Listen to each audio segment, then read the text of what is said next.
साहब हमारे साथ जुड़ते हैं। संजीव जी नमस्कार, आपको शुभ दिन। और जो आप पिछले 4 दिन से कह रहे हैं कि भाई बाजार में हेज लेके चलो अपने पोर्टफोलियो में, आज बखूबी काम करती हुई दिन का लोएस्ट लेवल निफ्टी आपके सामने 15,610। बताइए कहाँ जा रहा है बाजार और आज क्या करना चाहिए बचे हुए 34 मिनट में।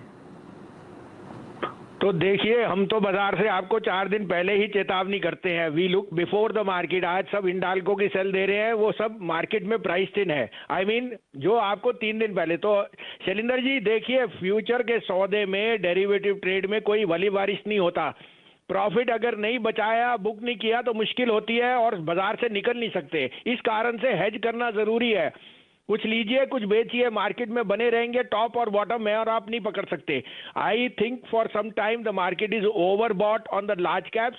और जिस तरह से तेजी आपने मिड कैप में देखी, वहां भी काफी फ्रॉड दिख रहा था। Across the board profit booking आ सकती है। यूएस में कल इन्फ्लेशन डेटा है, तो एक दिन और आप चलेंगे, वापस आप जाएंगे। But be cautious, take some profit home and wait for decline where you can reenter or keep a hedge. There is no other foolproof way of lasting in this market. मैंने कल आपको bank Nifty दोपहर को भी short कराया था। नहीं तो मैं नॉर्मली इंडेसेस में, अभी भी मैं कहता हूं कि bank Nifty is the weakest link. ICICI, state bank कहीं नहीं जा रहे। और आपको कल फेडरल बैंक 87.88 में बिकवाया था, आज 83.75 बिक गया। तो आपका हेज होता तो आपको 4% शॉर्ट वाला भी दे के जा रहा है। अब आपके लिए दो सेल एक बायस हैं। आप कहे तो मैं शुरू करूं।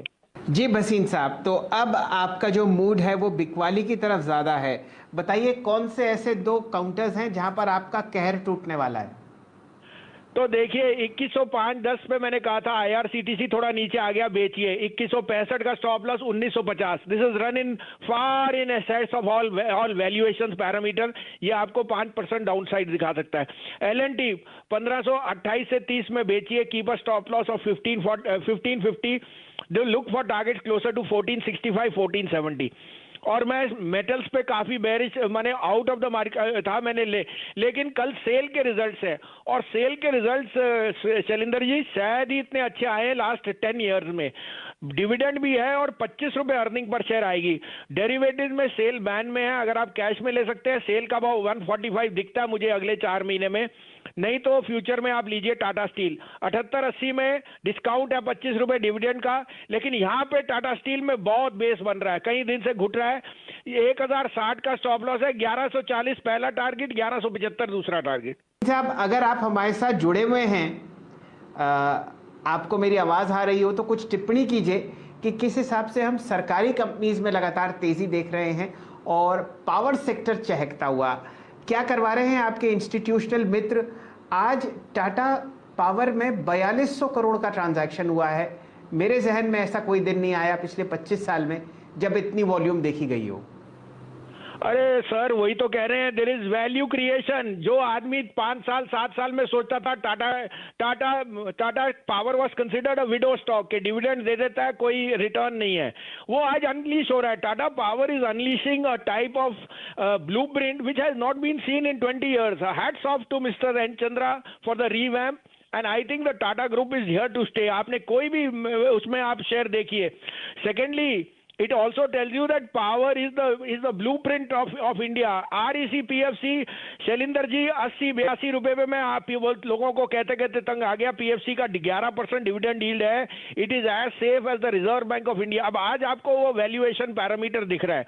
So unquestionably these stocks, the PSU stocks are jewels in the crown, जो अब उनकी अनवैल्यूएशन हो रही है और लोगों को समझ आ रहा है। एनटीपीसी का भाव मेरे हिसाब से 150 रुपए भी कम है। तो REC PFC NTPC on declines buy along with power grid, but right now like I'm saying there is froth on the market, so you can get lower levels. आपको भसीन साहब यहाँ पे कुछ अंडर ओनरशिप भी दिखती है, क्योंकि याद नहीं आता कब किसी म्यूचुअल फंड को आपने महीने में इन स्टॉक्स को ऐड होता हुआ देखा।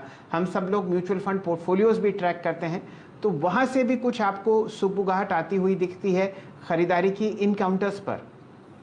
बिल्कुल, आपने you hit the nail on the head, क्योंकि कोई भी फंड मैनेजर होता था बोलता था पीएसयू से तो मैं बहुत दूर हूं, और उसका अंडर परफॉर्मेंस ही पीएसयू और मेटल्स ने किया है। कोई 350 पे टाटा स्टील लेता नहीं था, लेकिन जब से मिस्टर झुंझुनवाला ने 700 पे आके एक टिप्पणी दी, मैं तो बहुत पहले से, उन्होंने कहा 700 रुपए पे टाटा स्टील 7 टाइम ट्रेड करता है, जबकि 28,000 पे श्री सीमेंट 40 टाइम ट्रेड करता है। Why should Tata steel be 1500 rupees, and he was proven correct. तो आपने देखा है 1100 के ऊपर सारी दुनिया टाटा स्टील में आ गई और तभी वो शेयर नहीं चल रहा। लेकिन ये शेयर बाजार है, पीएसयूज में जो अंडर परफॉर्मेंस था मेरे हिसाब से खत्म हो गया है, और 2-3 साल के लिए जो सबसे बड़ा वेल्थ क्रिएटर है वो पीएसयूज है। साथ में गवर्नमेंट ने अपना निर्णय भी दे दिया, we have no business to be in business.